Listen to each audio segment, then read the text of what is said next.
This podcast was developed to facilitate challenging, real, and raw conversations with diverse individuals about their unique experiences in the workspace. And today we have on the virtual couch with us Samara Williams and Grant Sewell.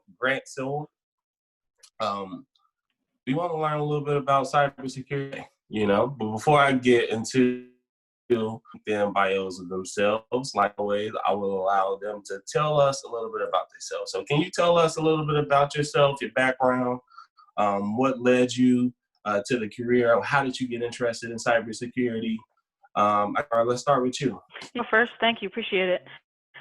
So I'm originally from San Antonio, Texas, not born, but definitely raised there. Both parents, ex-military. My mom is from the Bronx. My dad is from Georgia. So ever since I was, my mom was kind of pushing, situational awareness, protect your shit, keep your family and your stuff safe. And so when I was looking at career choices, I started in business, and I was just kind of looking for something a little bit more. I wanted to go into corporate America, but just wanted that extra something. And when I found out that there's cybersecurity, it kind of just meshed. It meshed with me. So I worked throughout all of school. I was having a hard time finding a good start to my career. And then I heard about the Columbus Collaboratory, which is now Covale. I got involved in a program there. Here, I moved up to Ohio. I applied, got accepted the offer, and moved within a month, about 30 days. So I was pretty motivated. Got to rotate through companies here in Columbus, Ohio, made a ton of connections, and now I'm at Cardinal Health Intelligence. That's great. What part of Georgia? He is from Thomasville, Georgia. Okay, is that close to the borderline? It's so I got uncles in Tallahassee, and my grandma and they're in Thomasville. Okay, I play football. I got a lot of teammates from Georgia, South Georgia. Yeah. So I mean, that's the sticks, Yeah, I'm sure we know people. We probably know people, Yeah, absolutely. Probably so, right? It's like 12 people town. Yeah. So I'm only kidding for those of my friends who are going to see me and try to beat me up after this. But Grant, tell us a little bit about yourself. Yeah. So I'm an Ohio person, born and raised. So I grew up in South Dayton and went to school there. So I went to school at Sinclair Community College and got an associate's degree. But I think I didn't ever know what I would do. I did an IT prep program when I first started in high school, and I thought being a systems analyst would be really cool. I didn't know what that was, but that was what I wanted to do. And I just got lucky. I finished college. A friend helped me find a job as a help desk analyst, and then I moved from that and became a server network admin. I did web design. I moved from that into just overall network administration. I got my CCNA for Cisco and started doing certifications. Then eventually it just kind of evolved. Somebody said, "Hey, would you be a security officer for our company?" And I said, "Sure, I'll do it. Why not? I know everything about security. Why not?" Not really. But it was cybersecurity wasn't a career path for college. It wasn't a teaching option. In the early 2000s when I was getting started, I just kind of fell into it. And I think that, a lot of the people when I'm hiring people, it's you've done diverse things in IT, and that makes you a really good cybersecurity person, I think, overall, because you've got to know a little bit about everything. So I worked for the government, the U.S. Department of Energy, for about 5-6 years almost, and we did basically cybersecurity. I did cybersecurity. I was a one-man shop essentially for all of the former nuclear weapons products in the United States, where they would do environmental cleanup. So learned a lot about the core, which was pretty cool and really nice to have that strong mission and feel like you were doing something help the country and through things. And from that, I moved into kind of the corporate America space. I started doing threat intelligence for Fifth Third Bank in Cincinnati, and worked there for about 5 years, moved into more of a consultancy role for an internal business partners and things like that. And in 2016, I moved up here to Columbus and started working for Scott's Miracle-Gro. I built a program there into a real, I think we built a really good program there and built good. That was a real shock for me because it was the first time I went from somewhere where, working for the government, working for the bank, you can throw regulations at people and say, you have to do this, and sorry, it's going to be a real, versus working for a consumer products company where everybody says, no, if we're not, they always joked at Scott's, they said, if you're not putting shit in bags, we're not. And that was what I heard every single day about security. And so I learned a lot there about building good user experience, frictionless security programs. And I think it became a lot more of a challenge when you had to think about how to apply security places when you could not disrupt a business partner, and doing it in a more innovative. So a lot of fun there. And then just in the last year, I've been at Safe Light Auto Glass for about a year. I'm doing the same thing, building frictionless security programs, supporting a young Columbus growing business. So just a lot of fun right now being here and continuing to do the same stuff, but all into security in the end of the day, and I love it. It's, Yeah, it seems kind of like you guys both kind of fell into cybersecurity. I mean, but I feel like hopefully the education system is kind of like creating programs and education around, further helping develop, the new age coming out, to be prepared for some of those roles. But I mean, we talked a lot about your experiences in cybersecurity, both of you.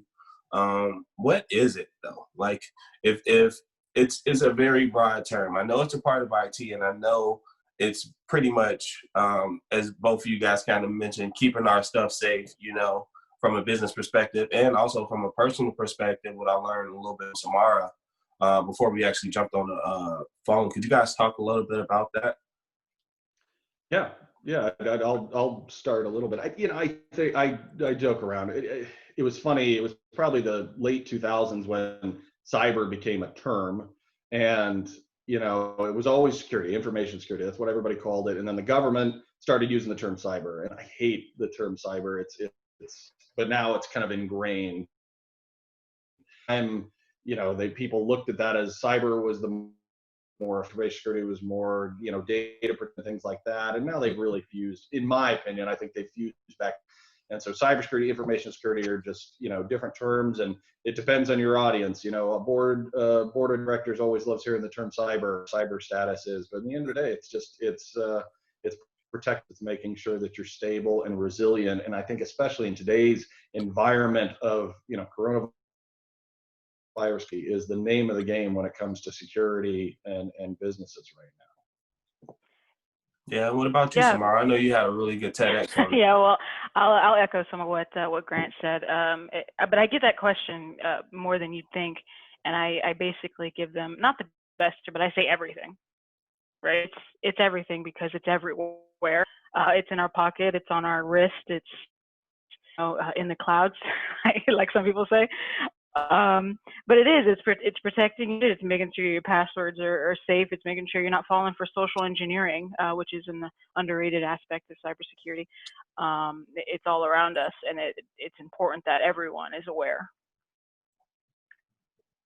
So I heard that it was, I heard you mention something about auto login, social media sites and things of that nature, when we're leaving ourselves to attacks.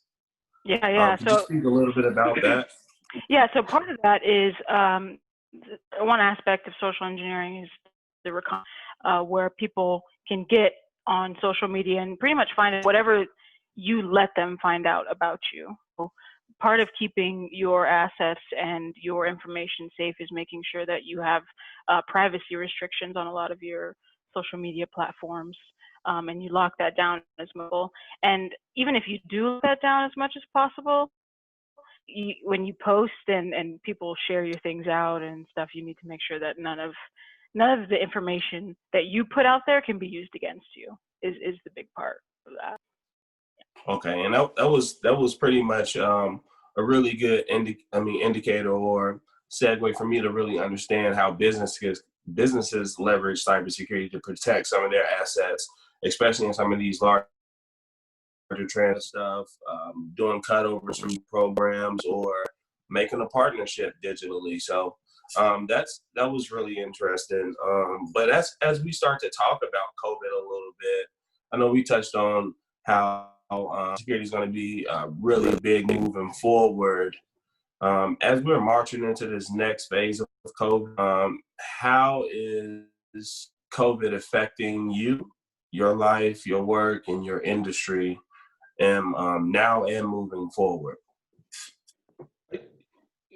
I think for us, especially, you're right, and I said it before, but resiliency is the word we keep using now. It's about, all these businesses were turned on their heads, and I'm sure Samar could talk about Cardinal's experience, but we all suddenly sent everybody home. Everybody went home right away, and then especially if you have external customers, then you start getting the questions of, well, how are you working from home and ensuring our assets and that what's going on. And that ability to be both agile but also maintain your requirements was really a difficult challenge that I thought businesses, I haven't heard a lot of horror stories about companies, oh, we couldn't suddenly do something, versus we did it really quickly, moving home 2,000 people to work remotely.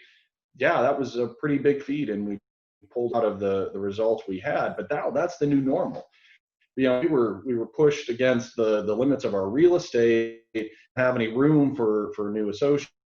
We were trying to figure out plans. Now we're saying, gosh, do we need all this real estate? How effective people are, right? That culture shift of, we always said that, our culture is being here in the office and working together and being collaborative because we're one team. Mm-hmm. But the reality is, we discovered we can be one team every day, but it's become, the importance of, I want to have a good camera and a microphone, and do I have a private place to work, and how do I protect all of my data? Do I still need to be locked in the computer while I'm working from home if nobody else is here but me and the dog? So it's just such a new way of working. But what I keep hearing in the industry for other retailers and hospitality sectors is, this is the new normal, right? We're figuring out how we're going to make this work.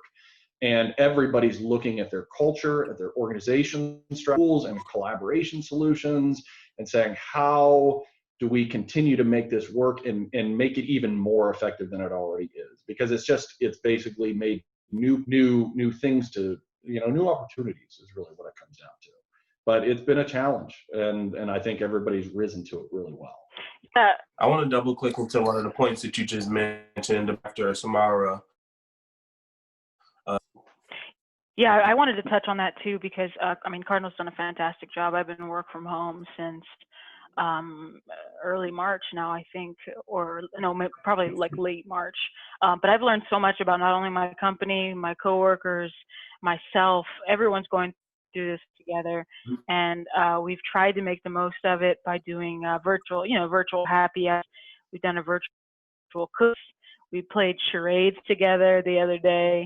It was a lot of fun, but it does show that resiliency and that ability to be agile and kind of, change on the drop of a dime. From a security perspective too, the amount of targeting, work from home, VPN, it's definitely exposing some gaps in, in everybody's kind of coverage. So that's a really good point. I mean, we've seen targeted attacks have increased over 64% since we've gone through COVID. And that's just because are adjusting to. That's exactly the problem that we're facing now. But, it's really become, when you're no longer together and can, look over your shoulder and say, hey, I think that person's doing something. I mean, visibility has become so much more important now that it already wasn't. That's your base, from a cybersecurity scene, knowing what's happening in your environment. But now your environment's two places, right? You have more locations now because you're everybody. That's been a big change. Yeah, that's a lot of stuff. So that the average associate or employee won't necessarily think about. We just want it to work, right? We just want to be able to submit an email and be able to log on to the VPN and have it pop up. So that's a lot of information. But back on the topic of diversity, the data represents that almost 3/4 of information security professionals are. What are your reactions to Notion, especially when you take into account that diversity in the workplace can increase ROI, lead to more innovative ideas. A little bit about that, especially in a time right now where innovation almost seems like the only way to survive, and foster a more productive workforce. Also, so what are your reactions to that number? Well, first reaction is that I'm not exactly surprised. I go to any conference, I open my eyes, and I can pretty much see that representation. It's so important, and I have a very diverse team, and I could get when I first joined because we did a retrospective, using the agile methodology. And I sat down and I was listening to what everybody was saying, and just clear differences in perspective. And not only do people of anybody who is different in any way should speak up so that else can just get an idea of what they might be going through, because you're not going to think about it unless it's happening to you, unless you see it happen as well. And from a threat intelligence perspective too, we all have bias. So depending on how we were raised, where we grew up, we're going to look at things differently. And it's really important to be able to, analyze data, analyze behavior, body language, speech, everything is analyzed. So having that wide set of opinion and representation is extremely important to move forward, in my opinion. I agree. What do you got? No, I absolutely agree. No, I think the numbers, I would say, it's improving. Is it improving fast enough? But the perspective is the big thing. I'm sure, as I look at that stat, yeah, it seems about act my career kind of retrospectively and say, this is the team I worked on in here and here, and now progressively it's, I've seen that improve, and I'm proud to have a really diverse team that we've kind of built out at SafeLight too. But that's exactly Samara's point about saying it brings different perspectives, and it opens our eyes. I can say I've done this work for a long time, but I'm learning something new from my team every that diversity. And the thing, I guess the of COVID is you run into these scenarios of before this started, I could only hire people in Columbus. I needed people that can work in Columbus or move to Columbus and do work here in this office. Now, I suddenly have the open ability to say, when I'm starting to hire again, I can look anywhere. I have that flexibility to know that I have a collaborative team. I can hire any person from any market. And I think if you're a hiring manager and you're not looking at the diversity of your team to bring that in, and not just as a skill set, but as a benefit to your team, as an improvement to that culture, to bring different ideas in, then you're not approaching it the right way. So that's equally as important, if not sometimes more, because you want people that fit in your culture, challenge your culture, because you can train them to do anything. You can put people in training and learn the technical skills. It's building the thing, culture that you want. And I like hearing that approach effective, looking at the teams like that and actually getting feedback team on a regular basis. That's one thing that, I'm a strong, open and honest and candid and direct feedback for people, because that's how you're going to learn and improve and make those constant, improvements to the team. That's just as important as the technical skills. Culture that encourages the open communication as well, consistent across all. It can be tough and a struggle, but it's definitely beneficial. I think so, because you can have a diverse workforce. As we start to move forward, and Grant said it best. He gets to the pick of the litter now because the market is so wide open. To have individuals that are looking for job and opportunity, a wealth of experience, in your space, that are now going to be on the market. But now that guy was in Germany that you didn't have access to is a potential now. And that brings another set of diversity also, but open candor with your teammates and your leaders across below leads to that second part of the D&I, with the inclusion, which is super important. Because you can have a diverse workforce, but if you can't keep them, do you really have a workforce at all?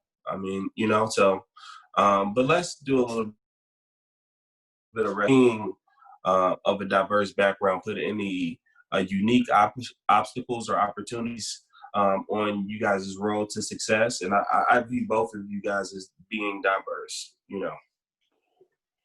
Yeah, that's a great question.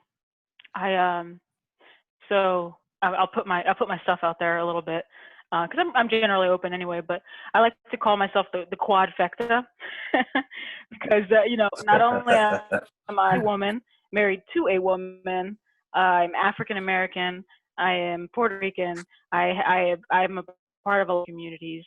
My wife is very motivated and involved in the hard of hearing community. I love to learn about other people's perspectives, whether I agree about them or not, agree with them. I love to understand religions. I love to even, I am one of those people that likes to watch documentaries on cults and serial killers and stuff like that. I just like to understand those perspectives. Like, I don't think the way that you do. Why do you think the way? I think that pretty much explains my life in a lot of ways, between talking to people at Walmart, strangers, and in the workforce. So I think if somebody doesn't, offer up that information, I try to, pull it out. Being able to relate with people on that level, also known beneficial in a working relationship. So before I try to ask anything from anyone, I try to relate to them first, make sure I ask how they're doing, how their kids are doing, look at dog pictures. Those nuances are super important. Nothing's worse than a cold email and a dry one at that, no hello, just, hey, send me those papers. I thought I had feelings today. I think all of your are really great tools for you to be able to accomplish a lot of that stuff. I mean, you touch a whole lot of different communities there and got a real wide, rangy array of perspective that you bring to the table. So that's super interesting. Thank you for absolutely. And I try to take it upon myself also to educate. And I know a lot of people who unintentionally offend others. It's generally an ignorance on the subject, So if you're willing to ask though and learn, I'm willing to teach. So and trust me, because I'm so direct and open, I get the craziest questions, but I appreciate it, and I'll always answer them. Okay. What about you, Grant? I think as I kind of reflect, as I represent the information security community, but I think about it too.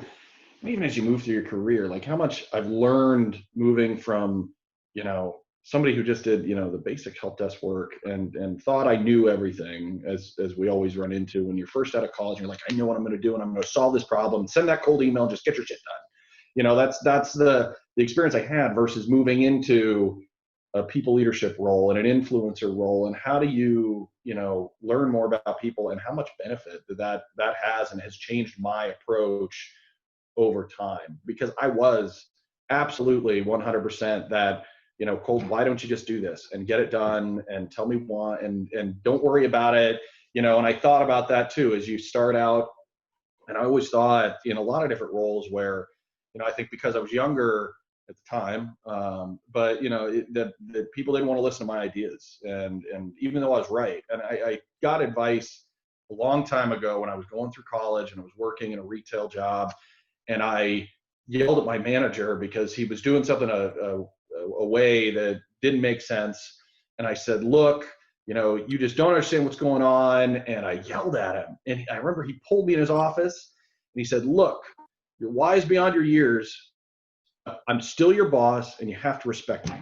Yeah. And I always remember that in the back of my head, because I was like, man, yeah, he's right, but you still run into those scenarios. And I always try to think about that as I've become a manager and a director and having to lead people. And I never, I want to learn from that. And I think that's the biggest thing. And, when it, as we talk about that diversity percentage in information security, what I've noticed is, you're right, when you go to a conference and you look around and you're like, yeah, That's everybody here. But you also are starting to see the villages and the diversity, focuses places to ensure that you can have those experiences, that you can learn from other people, that you can get it, force the interaction, invite the interaction, and make sure that people have that opportunity, that platform, I guess, to kind of interact. And more on the boards and the communities that I sit on too, it's the same thing. We want to invite that diversity play, and I'm proud to see that happening. And so much, there's so many different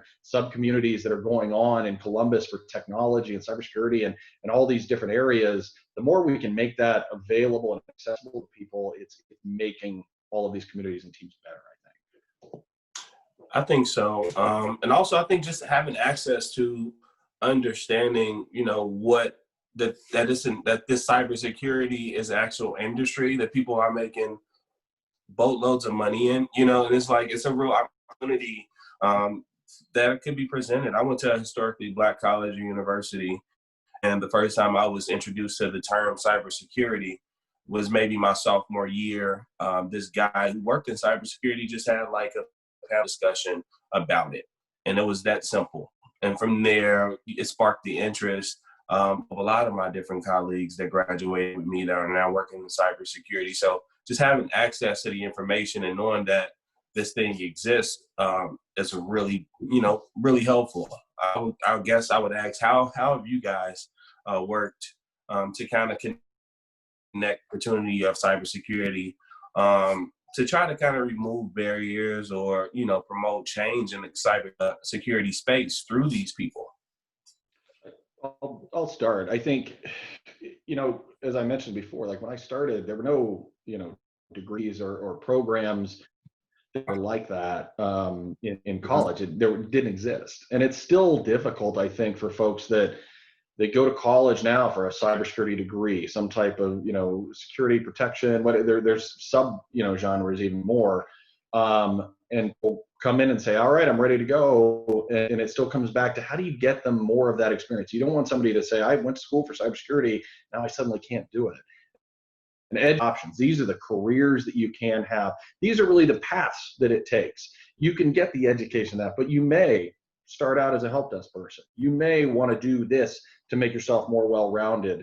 And I think the more we can educate folks and help the educational institutions too, but bring that out, not just in the communities, because that's a fantastic thing, is you can go and learn about anything you want, participate in these meetups and educate folks on that. But more we can also talk about, that's why I think this podcast is really good. We can talk about what our paths were, because it's going to be different for everybody. Not everybody has to follow the same path. And inherently, there's an amount of luck in getting any part of our careers and getting where we are today. And I will be the first to admit that a lot of mine in some ways.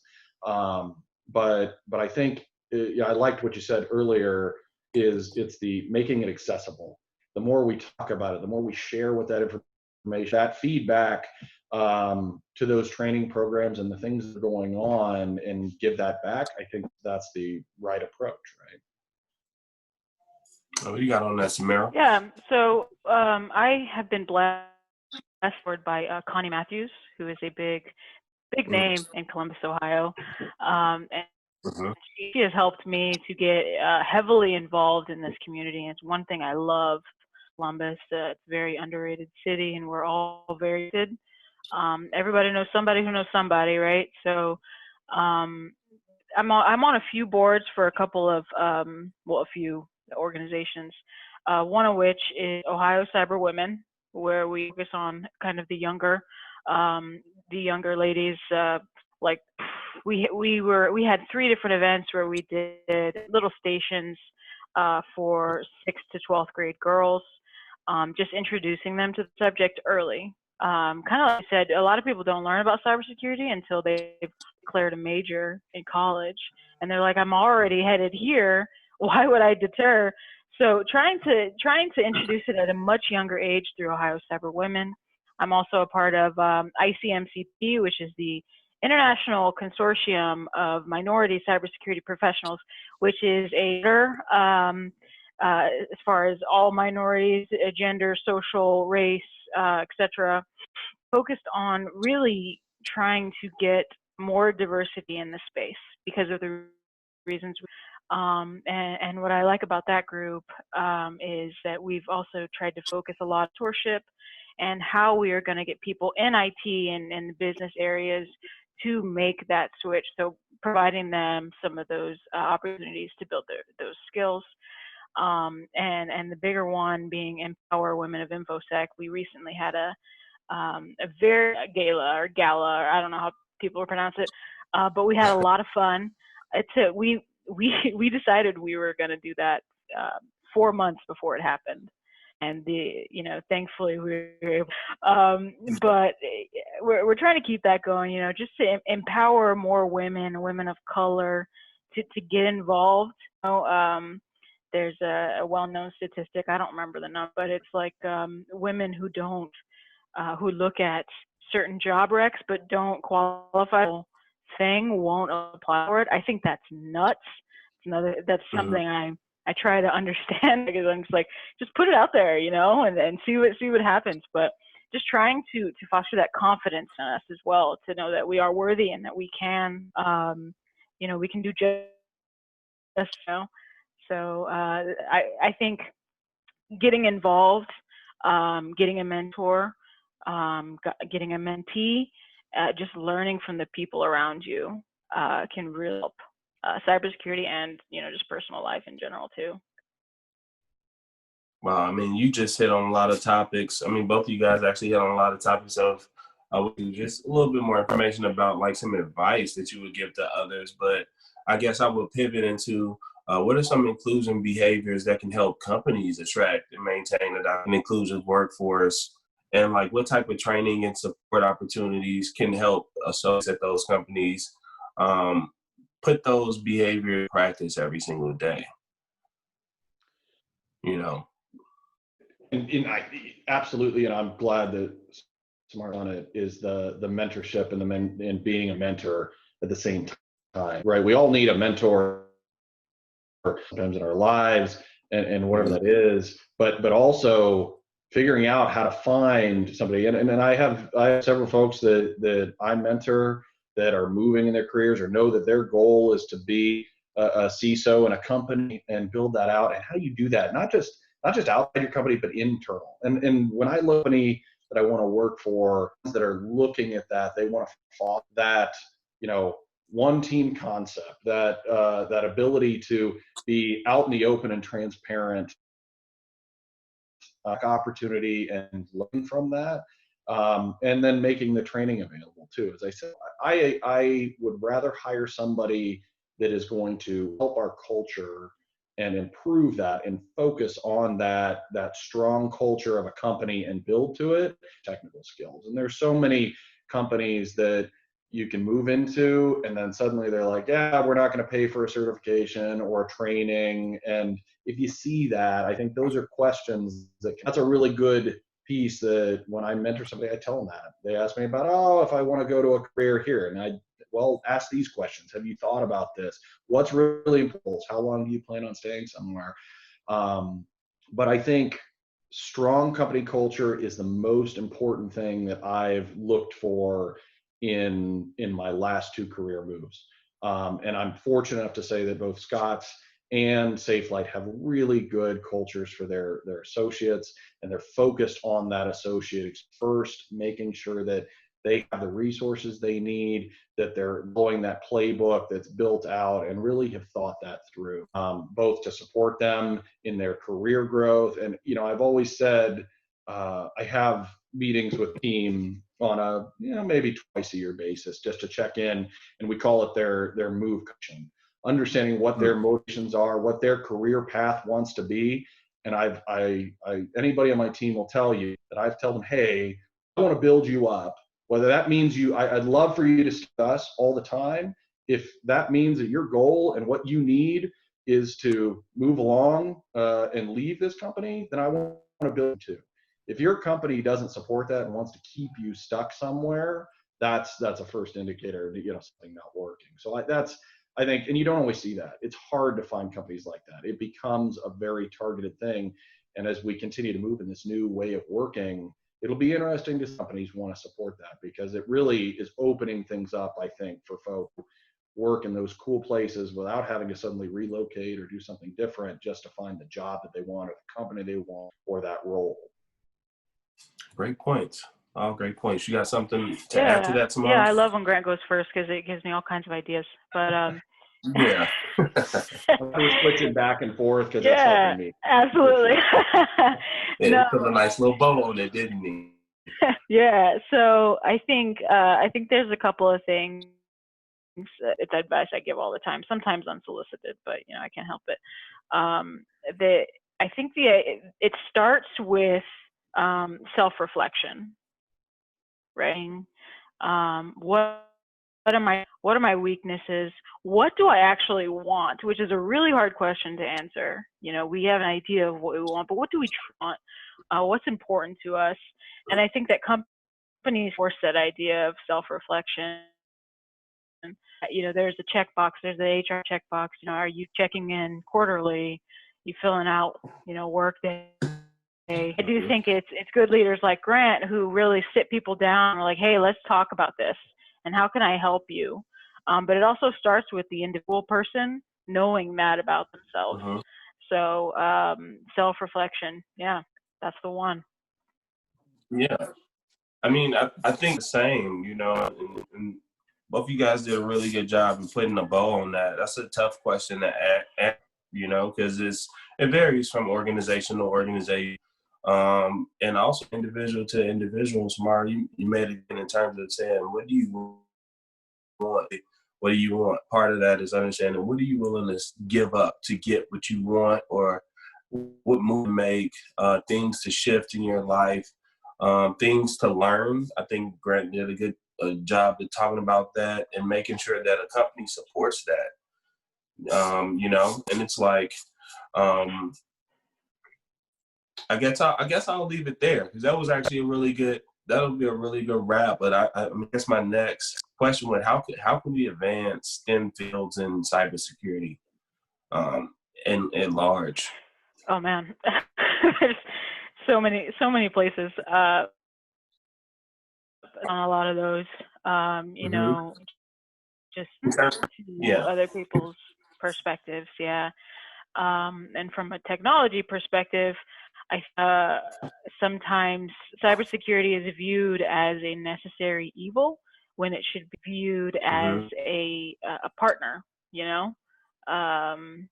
a right hand to help it, enhance the business, to keep those things safe. We can continue to work as a team, partnering with functions within a company, doing a better job of that. I think I could get on my soapbox on security superiority, but those attitudes can be very toxic in a work environment. But I think it starts there for sure.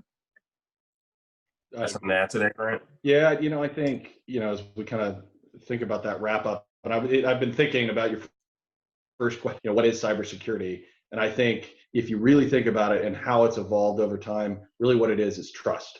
And I think that when we talk about having to partner, nobody wants to talk to security, but when you're talking about trust, right? And I think if you think about it in that aspect, and that comes from protecting your stuff at home, it comes from being a good manager and working with your team, all of these things, that self-reflection, you can't do that if there isn't some aspect of trust.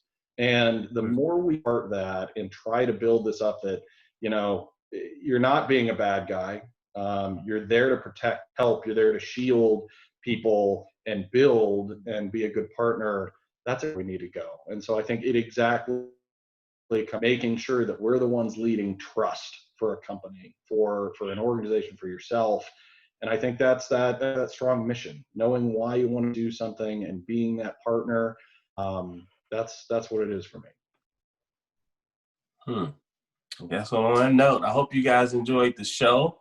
All of you who are viewing and watching, thanks, Grant. Thanks, Tamara, for doing this. We really appreciate you guys allotting the time to have this conversation. We think that is very timely, especially right now, where things are changing so much. Everything is moving pretty much 90% online. I can't say 100. We all started to kind of get back to work now. So thank you again, to all the viewers for viewing. Until next time, leave a comment, like, smash button, and share. Hashtag level up, and we're out.